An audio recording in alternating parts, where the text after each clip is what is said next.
Over the last couple of days, we have read about the 10 plagues that God sent to Egypt.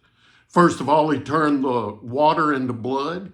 Then he sent a plague of frogs, a plague of gnats, then a plague of flies. He brought death to their livestock. He brought a plague of boils and hail. He also brought a plague of locusts, a plague of darkness. And then the 10th plague was the plague of the firstborn.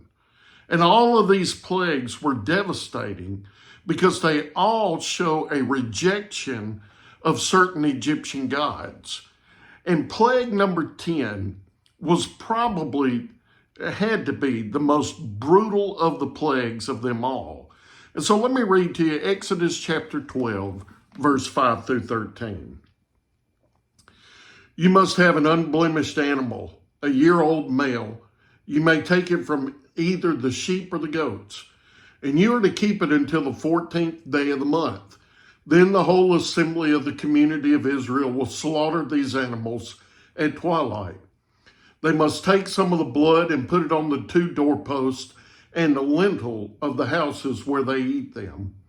They are to eat the meat that night. They should eat it roasted over the fire, along with unleavened bread and bitter herbs. Do not eat any of it raw or cooked in boiling water, but only roasted over fire, its head as well as its legs and inner organs. You must not leave any of it until morning. Any part of it left until morning you must burn. Here is how you must eat it. You must be dressed for travel, your sandals on your feet and your staff in your hand, and you're to eat it in a hurry.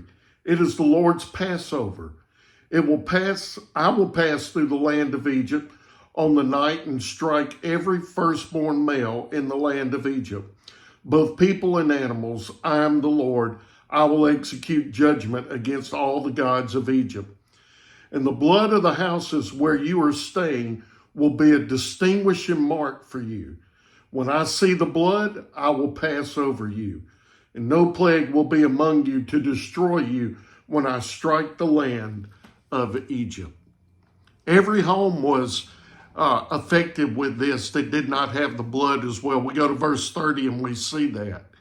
The death angel passed through the land, and those that had houses that had blood on the door frames, the death angel passed over, but those that did not, the firstborn died. See, there had to be the blood of an unblemished male, sheep or goat, that was on the door frame of the home. And this blood on the door is a shadow of Jesus Christ. And like that plague that was coming, judgment is coming for all of us today. And the only way that we can be saved from that coming judgment is the blood of Jesus Christ.